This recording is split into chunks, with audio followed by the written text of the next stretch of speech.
Hey guys, and welcome to the first episode of The Blender on scenestr TV. Now, if you're new to scenestr, we've been publishing music, arts and entertainment on street and online across Australia for 27 years. And we've been filming scenestr TV videos for around 4, but now we're doing a weekly podcast and calling it The Blender, a mashup of music, the arts, comedy, style and tech. This week, we have interviewed musicians Hockey Dad and Jaguar Jonze. We're going to launch our top 5 series in a nod to David Letterman with comedian Alex Ward. We're going to take a look at record store retailing with a twist, and we've dug up a scenestr TV classic. Cool, so let's get straight into it. New South Wales rockers Hockey Dad are releasing their album Brain Candy on the 31st of July. Matt Innes spoke to Zach Stephenson, the guitarist and vocalist, about the album and its new weird sounds and missing gigs in the coronavirus era.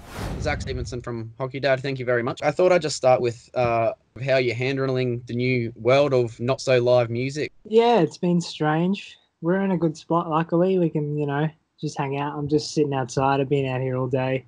Definitely been missing gigs a lot. We did a live stream the other day on Instagram and I was really nervous before it. It felt like a real gig, and then it felt, I got the adrenaline rush of like a real gig after it. I think I stayed up really late. I don't know why. I just couldn't get to sleep. Having made your third album and having the previous 2 to go by, what's, I guess, maybe the biggest evolution or development for Hockey Dad over those 3 albums?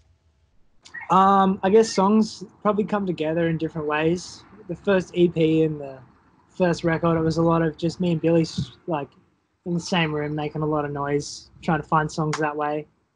And it's evolved to where we're spending more time on our own, like at home, working on songs and working on different ideas, trying to keep it fresh for ourselves pretty much. So I think that's probably where we've evolved the most. I think our sound is always pretty rooted in that intense live sound realm. So I mean, it's never going to change too much. But that record, Brain Candy, does have a lot of weird sounds on it that we've never really touched on. Well, look, when live music does come back and you guys can hit the stage again, you're going to have a great album to head out with. Just in your imagination, what's that first show, with a real audience back going to be like for Hockey Dad, or you personally?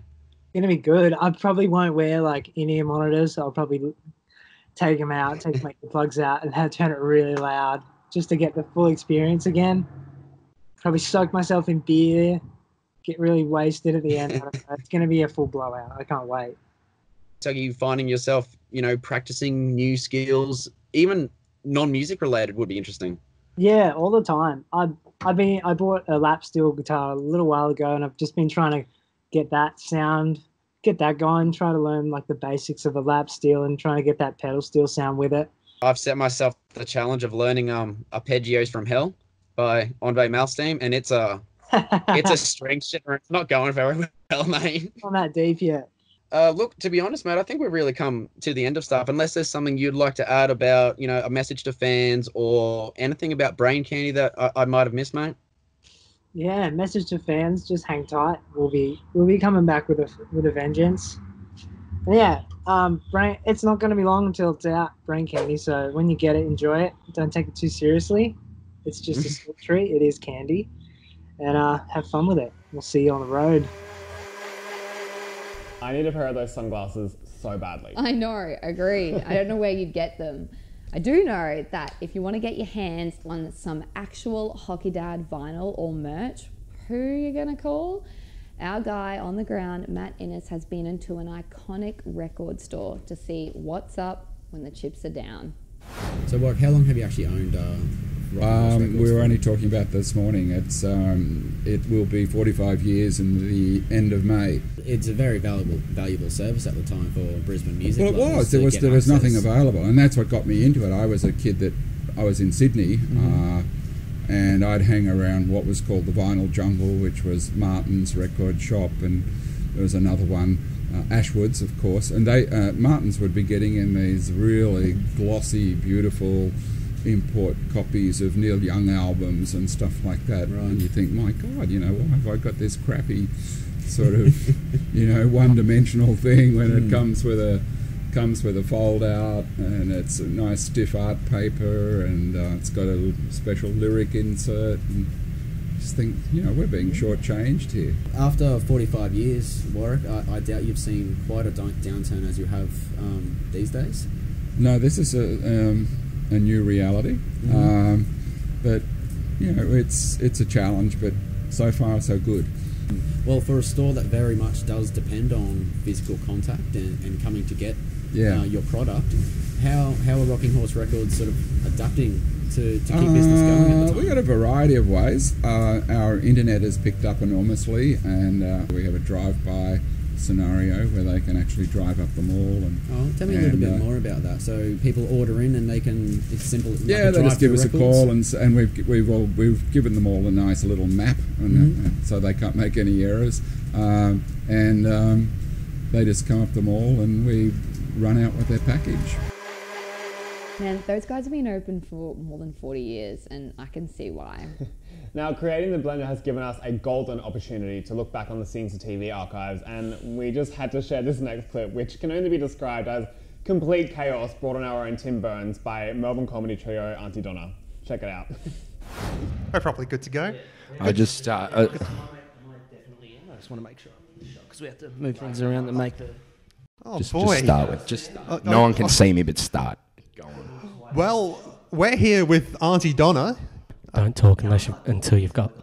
Yeah, well, right now you're talking. You can't talk unless I've got the microphone on you. Guys? I just hope you're not upset. We all need to be seen. Mark, what's important is being able to see our faces, and when they can see our faces, then we can be interviewed. I'm so sorry. Should I go? What? Should I? You go. I'll go? Yes. You sure? Yes. Okay. Great. We'll be back. You come back. You didn't mean... I meant go with the interview. Can we just raise our hand if we need the microphone? Tim? Yep. Yes? Yep. Hi. Hi. I'm really happy to do this interview. Oh, that's good to I'm hear. a big fan of scenestr TV. That's all I have to say. Tim, please start. I'm so sorry about the confusion. Oh, hi. Hi, I'm Aunty Donna. It's good. I had a mic, and now you've taken it off me. And so what are you doing with both mics? I think I know what I'm doing with the mics. I've had the mics for like a good 5 minutes. I'm confident. I don't. You haven't asked a single question. To get the opportunity to ask a question, but I haven't had the chance to. But Here's your opportunity. Sorry? Here's your opportunity. Right? This is my opportunity, finally. So, ever heard a little phrase, the customer is never wrong? Wait, who's the customer in this situation? Us. No, I am so sorry. I didn't realise. I'm so sorry. That's better. It's important that all our voices are heard. That madness actually continued for 20 minutes and by mutual agreement has never seen the light of day until now. Although, as you can see, it's a video that needs to be on the internet. Yeah. Now, one of the first Aussie musicians who was actually afflicted by coronavirus was Dina Lynch, or otherwise known by her stage name as Jaguar Jonze. She's just dropped her new EP, which is called Diamonds and Liquor Gold. Our boy James Murphy has had a chat with her about Chinese medicines and about staying positive through the pandemic. So we're here with Jaguar Jonze, Dina, and you're still in quarantine, are you? How long have you been locked down for? This is day 23 for me. We've got there your Chinese broth. Yep. That you just need a sip of. I'm sipping. It's freshly brewed. My mum sent me an express delivery package of like 2 weeks worth of Chinese medicine that she wants me to drink to get over the COVID virus.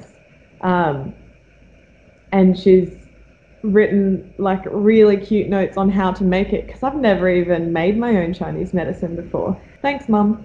Just before the COVID crisis broke out, you know, your career, particularly the Jaguar Jonze, was exploding, and you had South by Southwest on the agenda. You had a US tour, like a version, Triple J, just everything blowing up, and it was like nothing can stop Jaguar Jonze. I mean, obviously, it's really hard having, you know, you're over there in the US and you've put months of work into visa applications hustling opportunities, lining up interviews and meetings and tour supports and gigs and getting onto things like South by Southwest, for it to crumble, not before you've left, but while you're in the middle of it. And we got stranded in New York for a little bit and couldn't catch a flight out to come home, and finally was able to catch a flight home. And then I got the gift of COVID-19. I think we do have to protect our arts industry because, you know, it's exactly what, you know, people are saying. Like, during these times, we need to be connecting as much as possible to feel human and to keep our anxiety and fear managed. And that is normally done through the arts. It's music, it's art, it's watching film and reading books. And it's also really important because we are the positive influence on the community. And so we can put out the message of how important social distancing is, or how we need to be quarantining to protect ourselves and to protect our community. Just finally, what's your first plan going to be when you're out of lockdown? I've been in quarantine for 3 weeks and I don't want to travel interstate and quarantine for another 2 weeks again. Like, I'm losing my mind a bit. So my plan after this Skype session was to go on to Big W and buy some athletic wear so that I can go for a walk as soon as I'm discharged from the hospital. I really want to just start walking every day and kind of work it up to being able to maybe slightly jog. But basically, I miss moving my body. Like, it's something that I took for granted, you know? Thank you for spending some of your quarantine time with us, and we can't wait for you to get out and about in the world again. I'm actually really busy, which is crazy. Like, I work from the morning till like midnight every day. That's because I got my EP release. And a lot of things have turned into Skype interviews and meetings and co-writes and stuff. So it's been really fun and interesting. But you're my first like press Skype video call.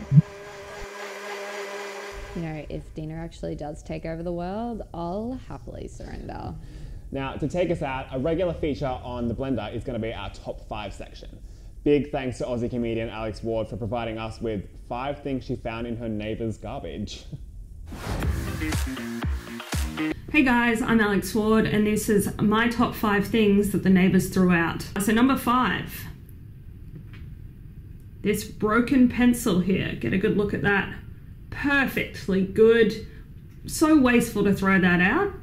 I gave it a go and it works just fine. It's just like, ow. Number 4, we have this cereal box. You might be thinking, so what, Alex? Well, what if I told you there's still some left? Number 3, this dog. Still good. Now this one is actually a little bit sinister. So what I've found is this electronic scales box. I thought maybe they're doing some baking. Or maybe they're cooking up something else. But then I found this self-raising flour, and I'm pretty sure they're just baking. But then I thought, is it really flour? So then I thought, I know how to test this.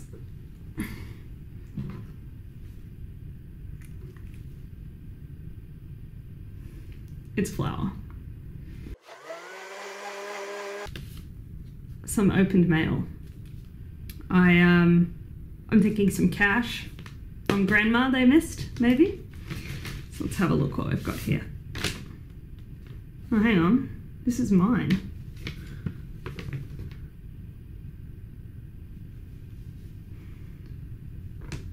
They stole my coupon for an orthopedic fitting. Revealing stuff. Yeah, and like she said, that puppy was still perfectly fine.